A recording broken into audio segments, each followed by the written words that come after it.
Hello students, मैं निखिल गुप्ता स्वागत करता हूं आपका इस वीडियो में, जिसमें हम लोग प्रतिस्थापन विधि शुरू करने जा रहे हैं, जिसको बोलते हैं सब्स्टिट्यूशन मेथड। इससे पहले ग्राफीय विधि तक हम लोगों ने कंप्लीट कर लिया था। अब 3.3 में पहले प्रतिस्थापन विधि सीख लेते हैं उदाहरणों के माध्यम से, उसके बाद 3.3 प्रश्नावली शुरू कर देंगे हम लोग। देखिए, स्टार्ट करते हैं। पहले तो हम ये जान लें कि प्रतिस्थापन विधि क्यों इस्तेमाल करते हैं। जब ग्राफीय विधि थी हमारे पास में, ग्राफीय विधि क्या है कि कभी कभी सही आंसर, एग्जैक्ट आंसर नहीं मिल पाता। अगर मान लो कि कोई इस तरह का पॉइंट हो जिसमें x का मान आ रहा है 29/19 और y का मान आ रहा है 17/11, तो ये पॉइंट ग्राफीय विधि से निकालना बहुत मुश्किल है, क्योंकि ग्राफ बनेगा तो दो बिंदु जहां पर कट करते हैं वहां इस तरह का पॉइंट निकाल पाना तो बहुत मुश्किल होगा ना। लेकिन इस तरह के भी पॉइंट्स तो आते हैं, तो ग्राफीय विधि से वो बहुत मुश्किल हो जाते हैं, आसानी से नहीं निकाल पाते हम उसको। तो फिर हम दूसरी विधियों का यूज लेते हैं, और 3 और विधियां हैं जिनसे हम ये काम करेंगे। अब किसी से कोई क्वेश्चन आसान बनता है, किसी से दूसरा क्वेश्चन ज्यादा आसान बन जाता है, इसलिए अलग अलग विधियां और बनाई गई हैं। तो सेकंड नंबर हम लोग बात करेंगे प्रतिस्थापन विधि की। तो उदाहरण नंबर 7 में बोला गया है कि प्रतिस्थापन विधि द्वारा निम्न रैखिक समीकरण युग्म को हल कीजिए। अब इसका हल अगर हम ग्राफ से बनाए ना, तो ग्राफ तो बन जाएंगे, कट भी जाएगा, लेकिन पॉइंट बहुत अजीब सा आएगा, तो हम पहचान नहीं पाएंगे ग्राफ में कि ये पॉइंट एग्जैक्ट कौन सा है। इससे लेकिन पहचान जाएंगे। देखो किस तरह से करते हैं हम लोग प्रतिस्थापन विधि। हम लोग आराम से, शांति से पहले समझ लेते हैं इसको इस उदाहरण से, बाकी के उदाहरणों में फिर प्रैक्टिस करेंगे। तो क्वेश्चंस जो एक्सरसाइज के हैं वो आपको आराम से आने लगेंगे अपने आप ही। देखिए, प्रतिस्थापन विधि में क्या करते हैं, प्रतिस्थापित करते हैं एक मान को दूसरी जगहों पर। अब किस तरह से प्रतिस्थापित करते हैं, किसको प्रतिस्थापित करेंगे? या तो x का मान निकाल लो किसी भी एक समीकरण से, या फिर y का मान निकाल लो और दूसरे समीकरण में रख दो, बस ये काम है। अब किसका मान निकालना चाहिए? आप देखो, x का गुणांक क्या है 7, इधर y का गुणांक क्या है -15, इधर x का गुणांक क्या है 1, इधर y का गुणांक क्या है 2। तो सबसे आसान होता है ऐसा कुछ चुनो जिसका गुणांक 1 या -1 हो, मतलब छोटे से छोटा गुणांक वाला चुनना होता है आपको, उसका मान निकाल लो। वो आसान पड़ता है कैलकुलेशंस में। ये जरूरी नहीं है कि हम, जैसे इसका गुणांक 1 है तो इस दूसरी वाली समीकरण से मैं x का मान निकाल लूंगा। ये समीकरण नंबर 1 है हमारी, ये समीकरण नंबर 2 है। इस समीकरण 2 से आप x का मान निकाल लो। जैसे x का मान यहां से कितना आएगा, ये 2y उधर जाएगा, तो 3 में से 2y ये माइनस कर दो आप, ये हमारी हो गई समीकरण नंबर 3। ये x का मान यहां पर प्रतिस्थापित कर दो, समीकरण 1 में रख दो। तो आप लिखोगे कि समीकरण 1 में रखने पर, समीकरण 1 में अगर हम रखें तो क्या बनेगा, 7 गुणा x का मान ये आ जाएगा 3 - 2y -15y और बराबर में 2। तो मैंने क्या किया, मैंने इस वाले समीकरण से x का मान निकाला, क्योंकि इसमें सबसे छोटा गुणांक है 1, बाकी सब में बड़े बड़े गुणांक है। इसमें 7 गुणांक है, इसमें 15 है, इसमें 2 है, लेकिन इसमें 1 ही है। तो छोटे गुणांक वाला चुना करो, क्यों? उससे कैलकुलेशन आसान होगी आपकी। अगर मान लो आपने ये चुन लिया होता, इससे x का मान निकाल रहे होते, तो 15y उधर जाता, 7 भाग में भी तो जाता, फिर वो भाग में जाता, वो संख्या यहां पर आती, फिर उसका एलसीएम लेना पड़ता क्योंकि भाग में आ जाता, तो वो बहुत लंबा चला जाता। तो अगर कहीं भी जिसका भी गुणांक 1 दिख रहा हो उसका मान निकाल दो और दूसरे समीकरण में रख दो। हमेशा ये काम करना है आपको, जिसका गुणांक सबसे छोटा हो। ऐसा भी हो सकता है कि यहां 1 गुणांक नहीं होता, यहां 3 होता, तो फिर हम देखते हैं कि सबसे छोटा गुणांक कौन सा है, उसको निकाल लो, वो आसान पड़ेगा। ये थोड़ा सा आप ध्यान रखें तो बेटर है। बाकी ऐसा बिल्कुल नहीं है कि आप इससे मान नहीं निकाल सकते, आप इससे x का मान निकाल करके इसमें रख दो भले, इससे y का मान निकाल करके इसमें रख दो भले, इससे x का मान निकाल करके ऊपर वाली में रख दो, या इससे y का मान निकाल करके ऊपर वाली में रख दो। आंसर पे बिल्कुल भी कभी भी फर्क नहीं पड़ेगा, ये बात दिमाग में बैठा लो आप। किसी से भी x या y का मान निकाल करके दूसरी समीकरण में रख सकते हैं, आंसर पे फर्क नहीं पड़ता। बस ये है कि लंबाई छोटी बड़ी हो जाएगी सॉल्व करने की, सॉल्यूशन लंबा छोटा हो सकता है, आंसर सेम आएगा हमेशा, है ना। तो ये कोई टेंशन नहीं लेना कि मैंने इससे किया है, दूसरे वाले ने इससे कर लिया, उससे आंसर में फर्क आएगा, कभी नहीं आएगा। चलो शुरू करते हैं इसको आगे का काम। ये हो गया 7 या 21 -7 दूना 14y -15y बराबर में 2। इस 21 को तो उधर ले जाएं हम लोग, और ये माइनस का 14y और माइनस का 15y हो गया -29y। बराबर में 2 माइनस 21, ये 21 को मैंने उधर ले लिया और y वाले सब एक तरफ और कांस्टेंट टर्म्स दूसरी तरफ, तो क्या बना माइनस का 29y बराबर माइनस का 19, तो माइनस से माइनस तो पहले काट लो, उसके बाद y का मान यहां से आ जाएगा, ये 29 डिवाइड में चला जाएगा, तो y हमारे पास आ जाएगा 19/29, ये y का मान हमने निकाल लिया। y का मान अगर आपका आ गया है तो y का मान हमेशा जो आपने नई समीकरण बनाई है ना उसमें रख दो, हमेशा इसमें रख दो। वैसे तो आप इसमें भी रखोगे y का मान, इधर उधर करके आंसर निकल जाएगा, इसमें भी रखोगे इधर उधर करके आंसर निकल जाएगा, लेकिन इसमें रखो, सबसे आसान पड़ेगा। तो इसमें रखेंगे तो आप लिखोगे यहां पर पहले समीकरण 3 में y का मान रखने पर, देखो जरा x कितना आ जाएगा, x आ जाएगा 3 माइनस 2 गुणा y का मान आ गया 19/29। हमें x और y दोनों के मान चाहिए, तब जाकर के फाइनल आंसर मिलेगा। तो x बन जाएगा यहां से 3 माइनस 19 दूना 38 और ये 29, एलसीएम लेना पड़ेगा, ये 29। अब 29 को 3 से गुणा करेंगे तो कितना आएगा 87 और ये 38 है, ये बनेगा कैलकुलेट होकर के 49/29, ये x का मान आया। अब इतना मुश्किल मान ग्राफ से तो कैसे निकाल पाते हैं हम लोग, है ना, तो ये छोटा सा काम करना पड़ा हमें और आंसर आ गया। तो ये हमारा फाइनल आंसर आ गया, ये और ये साथ में x और y दोनों के मान होते हैं फाइनल। ठीक है, इस तरह से सॉल्व करते हैं। मैं एक बार फिर से बता दूं आपको क्या करना है। आपको किसी भी समीकरण से मान लो x का मान निकाल लिया तो दूसरी वाली समीकरण में रखो, जिससे निकाला है उसमें नहीं रखना कभी भी, एक ये बात ध्यान रखनी है। दूसरी समीकरण में रखो, उससे जैसे y का मान आ गया, अब ये y का मान इसमें रखो जो नई समीकरण आपने बनाई थी उसमें, क्योंकि x बना बनाया है यहां पर, तुरंत मिल जाएगा आपको। ऐसा सभी क्वेश्चंस में करेंगे और उदाहरणों की प्रैक्टिस करते हैं, आपको और समझ में आ जाएगा। देखिए उदाहरण नंबर 8, देखिए बात करते हैं उदाहरण नंबर 8 की। उदाहरण नंबर 8 में उसने प्रश्न में बोला है कि भाई 3.1 प्रश्नावली का जो पहला प्रश्न है उसको प्रतिस्थापन विधि से हल करो। तो मैंने वो प्रश्न लिख दिया यहां पर डायरेक्ट ही, है ना। प्रश्न क्या था, हमने किया भी है पहले, समीकरण तो बनाए थे, उसको ग्राफीय विधि से करा था हमने। प्रश्न था, आफताब अपनी पुत्री से कहता है 7 वर्ष पूर्व मैं तुमसे 7 गुनी आयु का था, अब से 3 वर्ष के बाद मैं तुमसे केवल 3 गुनी आयु का रह जाऊंगा, इसे प्रतिस्थापन विधि द्वारा हल कीजिए। यह है सवाल। तो भाई जो भी आयु वाले प्रश्न होते हैं, मैंने बताया था आपको समीकरण बनाने का क्या तरीका है, जो दो लोग हैं उसमें इन्वॉल्व उनके नाम लिख लो पहले। तो आफताब है और उसकी पुत्री है, ठीक है। उनकी वर्तमान आयु पहले लिखी जाएगी, वर्तमान आयु सबसे पहले लिखी जाएगी, उसके बाद प्रश्न पढ़ो, उससे पता चलेगा। एक तो बात चल रही है 7 वर्ष पूर्व की, एक तो ये, दूसरी बात चल रही है 3 वर्ष के बाद की, एक ये, इन दो की चर्चा करनी है। तो वर्तमान आयु हमने लिख ली, उसके बाद बात होगी 7 वर्ष पूर्व आयु की, ठीक है, और बात चलेगी 3 वर्ष के बाद आयु की, 3 वर्ष बाद आयु क्या रहने वाली है, ये हमें करना होता है। किस तरह से करना है वो अभी हम आगे बात करेंगे। ये मैं पहले कॉलम बना देता हूं, ये बन गए। वर्तमान आयु आप हमेशा अज्यूम करोगे कि आफताब की वर्तमान आयु है x वर्ष और उसकी पुत्री की वर्तमान आयु है y वर्ष। कोई भी दो लोग हों, x और y आप मान लोगे। अब किसी की आज x वर्ष है आयु, तो 7 साल पहले 7 कम रही होगी, 7 वर्ष, तो x माइनस 7 वर्ष यहां लिख दिया जाएगा और इधर y माइनस 7 वर्ष लिख दिया जाएगा।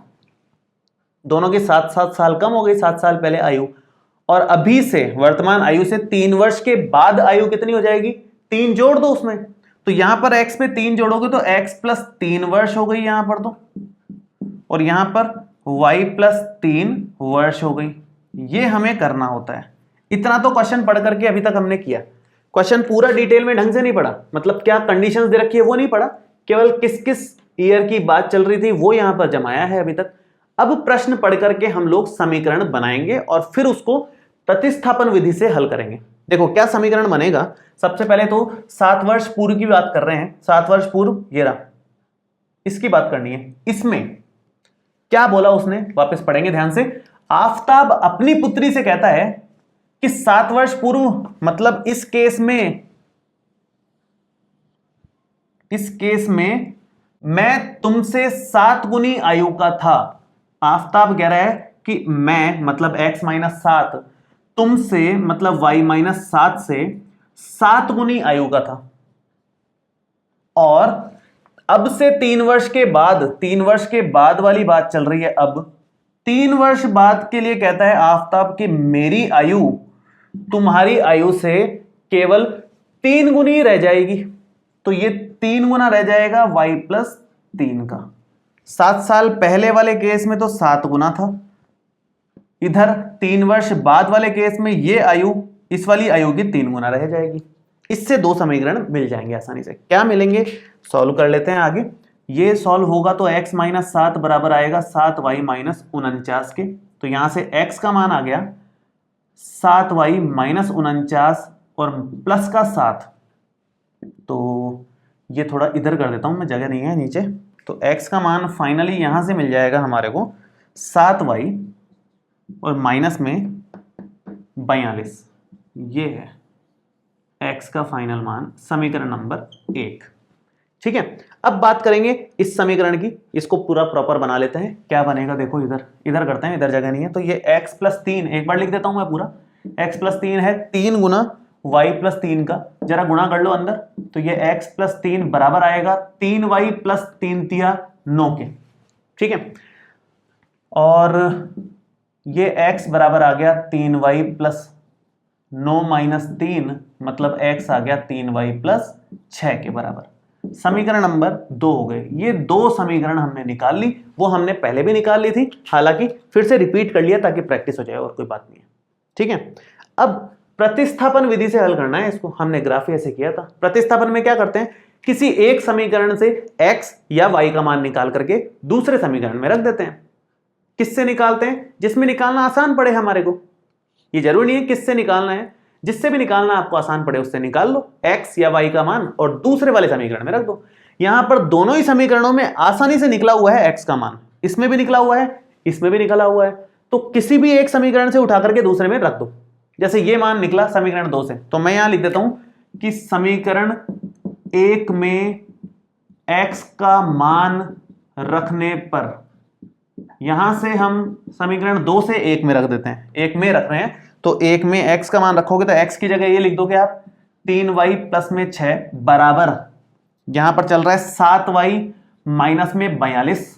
कितना आएगा, ये 3y उधर ले जाओ तो 7y में से 3y माइनस हो जाएगा, और ये माइनस का 42 इधर आ जाएगा तो 6 प्लस में 42 हो जाएगा।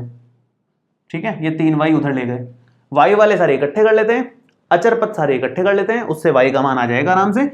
42 प्लस 6 हो जाएगा 48, और यहां पर हो गया 4y। तो y का मान कितना आ गया, 48/4 मतलब 12। ये y का मान आ गया। y का मान उठा करके समीकरण नंबर 2 में रख दो। तो लिखोगे यहां समीकरण 2 में रखने पर, वैसे तो किसी में भी रख सकते हैं, लेकिन ज्यादातर हम उसी में रखते हैं, आसान पड़ता है हमारे को, जिससे हमने मान निकाला था और दूसरे में रखा था। तो इसमें रख दो, ये थोड़ा आसान पड़ता है। x बराबर हो जाएगा 3 गुणा 12 और प्लस में 6, y की जगह मैंने 12 रख दिया। कितना बनेगा, 12 तिया 24 प्लस में 6 और 24 और 6 ये होता है हमारे पास 30। तो इसका मतलब ये हुआ कि आफताब की आयु वर्तमान 30 वर्ष है और उसकी पुत्री की आयु 12 वर्ष है आज की डेट में। ये इसका मतलब हो गया।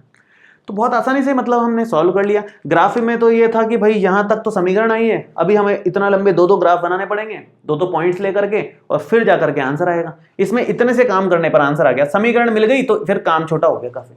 तो काफी जगहों पर इससे आसान भी बन जाता है क्वेश्चन, है ना, इसलिए हम लोग ये वाला मेथड यूज लेते हैं। चलिए उदाहरण नंबर 9 देखते हैं किस तरह से करना है।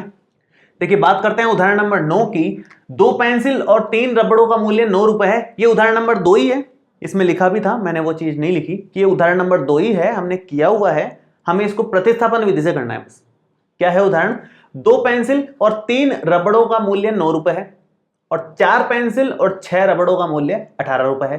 प्रत्येक पेंसिल और प्रत्येक रबड़ का मूल्य ज्ञात करो।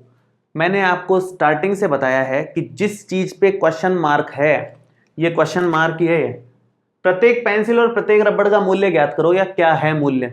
तो जिस चीज के बारे में पूछा जाता है उसी को हम x और y मान लेते हैं और उससे आगे बढ़ते हैं फिर।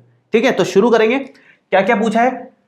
प्रत्येक पेंसिल का मूल्य, प्रत्येक रबड़ का मूल्य। तो हल में लिखोगे आप, माना एक पेंसिल का मूल्य x रुपए है तथा एक रबड़ का मूल्य y रुपए है। ये हमने मान लिया। अब आगे बात करते हैं। क्या बोला है इसने? 2 पेंसिल और 3 रबड़ों का मूल्य कितना है? 9 रुपए। 2 पेंसिल, एक पेंसिल का मूल्य कितना? x, तो 2 पेंसिल का मूल्य कितना हो गया? 2x। एक रबड़ का मूल्य y, तो 3 रबड़ों का मूल्य कितना हो गया? 3y। और इन दोनों का मिलाकर के मूल्य कितना है? ये 9 रुपए। समीकरण नंबर 1 बन गई। सेम ऐसे यहां पर एक पेंसिल का x रुपए है तो 4 पेंसिल का 4x रुपए मूल्य हो जाएगा, और एक रबड़ का मूल्य y है तो 6 रबड़ों का मूल्य 6y हो जाएगा, और ये मिलाकर के कितने रुपए दिए? 18 रुपए। ये समीकरण नंबर 2। अब इसको हमें हल कर लेना है, x और y निकाल लेने हैं, प्रतिस्थापन विधि से हल करेंगे। ठीक है, तो शुरू करेंगे। देखो, किसी एक से x या y का मान निकाल करके दूसरे में रख देते हैं। सबसे छोटा गुणांक यहीं पे दिख रहा है 2, बाकी तो 3, 4, 6 ये सब है। तो एक काम करो, समीकरण 1 से x का मान निकालो और 2 में रख दो। तो ये लिखता हूं मैं, शुरू करता हूं यहां से। 2x + 3y = 9 में x का मान निकालते हैं। इसको उधर ले जाओ, तो 2x आ गया हमारा 9 - 3y, तो x यहां पर आ जाएगा 9 - 3y बटे 2। समीकरण नंबर 3। समीकरण 3 से x का मान समीकरण नंबर 2 में रख दो। समीकरण 2 में x का मान रखने पर क्या बनेगा? देखो, यह आएगा 4 गुणा x मतलब 9 - 3y बटे 2, और प्लस में 6y, और बराबर में कितना है? 18। ठीक है, थोड़ा इस तरफ हम लोग सॉल्व कर लेते हैं। सॉल्व करेंगे तो पहले तो ये 2 से 4 कट रहा है 2 बार, तो क्या बनेगा? 2 गुणा 9 - 3y प्लस में 6y बराबर में 18। तो यहां से 9 दूना 18 माइनस 3 दूना 6y प्लस में 6y बराबर 18। ये कट गया, तो क्या आंसर आया? 18 बराबर 18। y तो आया नहीं, लेकिन ये जो आंसर आया वो सही आ रहा है, मतलब 18 बराबर 18 होता ही है। समीकरण सही आ रही है। इसका मतलब क्या है? जब ऐसा बन जाए तो क्या मतलब है इसका?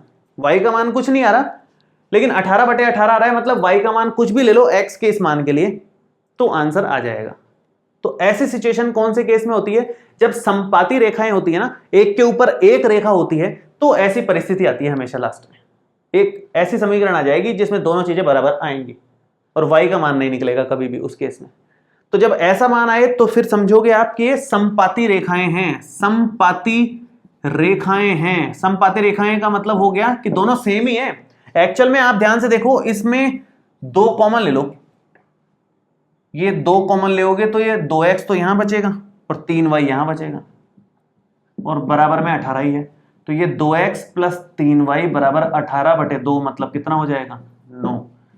सेम समीकरण है कि नहीं है? 2x + 3y बराबर कितना है? 9। इसका क्या मतलब हुआ कि दोनों समीकरण सेम है। वो कब होता है? जब समपाती रेखाएं हों। दोनों समीकरण सेम है तो 2 समीकरण हुए ही नहीं। दोनों समीकरण सेम है तो एक के ऊपर एक ही आएंगे। तो कितने हल निकलते हैं उसके? अनंत हल आएंगे। अनंत हल संभव है इसके, एक हल नहीं निकलेगा कोई इसका। ठीक है, तो ये है तरीका समपाती रेखाएं पता करने का। इस तरह की कोई समीकरण बन जाएगी जो बराबर आ रही होगी तो वो समपाती रेखाएं हैं। अगर देखो, प्रतिच्छेदी रेखाओं में तो तुरंत आंसर आएगा ही आएगा, एकदम साफ सुथरा एक आंसर मिल जाएगा, जैसे इससे पहले वाले उदाहरण में हमने किया था। अगर समपाती रेखाएं हैं तो इस तरह का केस बनेगा। अगर समांतर रेखाएं हैं तो उसका तो हल निकलता ही नहीं है। निकलता नहीं है मतलब उसमें फिर कुछ यहां पर अजीब सी समीकरण बनेगी, जैसे 2 बराबर -5, जो कभी होता ही नहीं है। 2 बराबर -5 होता नहीं है। तो अगर ऐसा कुछ बन जाए तो इसका मतलब क्या है कि कोई हल नहीं है उसका, समांतर रेखाएं हैं, वो चीज गलत आ गई यहां पर।